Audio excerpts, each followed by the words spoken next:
कथा सुना करो तो कथा सुनने के बाद कमरे में जाकर आपस में डिस्कस किया करो, आज आपने क्या सुना, कौन सी बात अच्छी लगी। जो बात अच्छी लगी उसे एक दो बार आप कहेंगे, सुनेंगे, फिर से रिवीजन करेंगे तो वो याद हो जाएगी, वो भूलेगी नहीं। अब आप लोग सुनते तो हैं पर यहाँ से उठने के बाद फिर रिवीजन कुछ नहीं होता कि आज हमने क्या सुना, कौन सी बात हमें बहुत अच्छी लगी, कोई उसका रिवीजन नहीं है, रिवाइज नहीं, तो खत्म। अब आपसे हम कल का पूछ रहे हैं, आपको कुछ नहीं पता क्योंकि रिवीजन नहीं। और सुनो, अच्छी बातें याद रखनी चाहिए, बुरी बातें भूल जानी चाहिए। लेकिन आप उल्टा हैं, आपकी सास ने, आपके पति ने, आपके फलाने ने कुछ कह दिया था, वो सब याद है, किसने क्या कहा था, और अनिरुद्धाचार्य ने क्या कहा, सब भूल जाते हैं।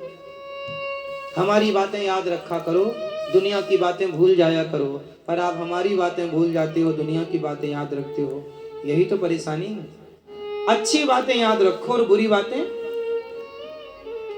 क्या भूल जाना चाहिए, अच्छी बातें भूल जानी चाहिए।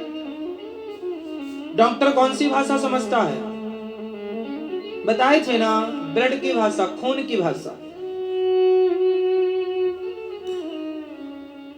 डॉक्टर कौन सी भाषा समझता है।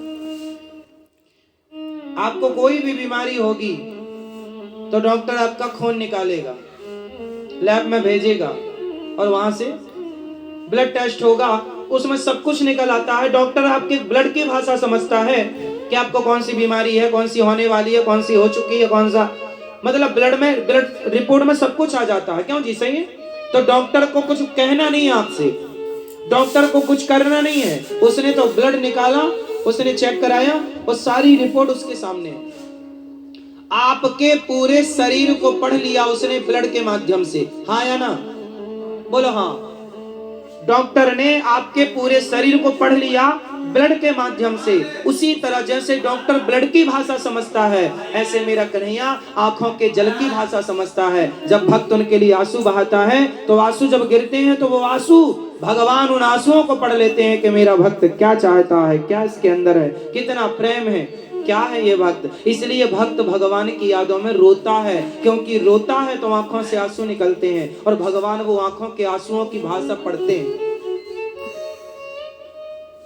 इसलिए भगवान के भक्त क्या करते हैं, कन्हैया को एक रोज रोकर पुकारा। इसलिए भगवान को जल चढ़ाना चाहिए। कौन सा, हमारी माता एक एक लोटा जल चढ़ाती हैं, एक लोटा चढ़ाने की जरूरत नहीं, एक बूंद पर्याप्त, पर वो आंखों का जल होना चाहिए। लोटा भर जल चढ़ाना सरल है कि आंखों का जल चढ़ाना सरल है, बताओ क्या सरल है। मैया क्या चढ़ाना सही है, सरल है। पानी चढ़ाना सरल है कि आंसू चढ़ाना सरल है। जोर से, जोर से, जोर से, जोर से। पानी, पानी चढ़ाना सरल है, इसलिए आप चढ़ाते हो। आंसू चढ़ाना कठिन है। बताओ आप कितनी बार आंसू चढ़ाए आज तक, आप अपना हिसाब दे दो। और कितनी बार जल चढ़ाया आपको, आप लोगों ने जल ज्यादा बार चढ़ाया होगा भगवान को। आंसू शायद कभी एक आध बार चढ़े हो, एक आध बार पूजा में आंसू निकले हो प्रेम के। आंसू सरल होते ना तो रोज ना बहते तुम्हारी आंखों से। आंसू बहाना कठिन है मेरी माँ। संसार के लिए रोना तो बहुत सरल है। आपके 100 रुपए गिर जाएं तो आप रोने लग जाओगी, आपकी चप्पल कोई चुरा के ले जाए तो रोने लग जाओगी या रोने लग जाओगे, मोबाइल गिर जाए तो रोने लग जाओगे। लेकिन भगवान के मंदिर जाना, लोटा में जल मिल जाए तो चढ़ा देना बहुत सरल है, लेकिन प्रेम के आंसू चढ़ाना बड़ा कठिन है साहब। सरल होता तो चढ़ाना देते आप लोग। संसार के जगत के लिए रोना आसान है, आप रोते भी हैं।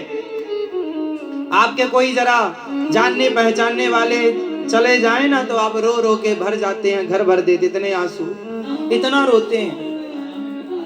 इसका आधा का आधा का आधा भी कभी आपने भगवान के लिए रोए?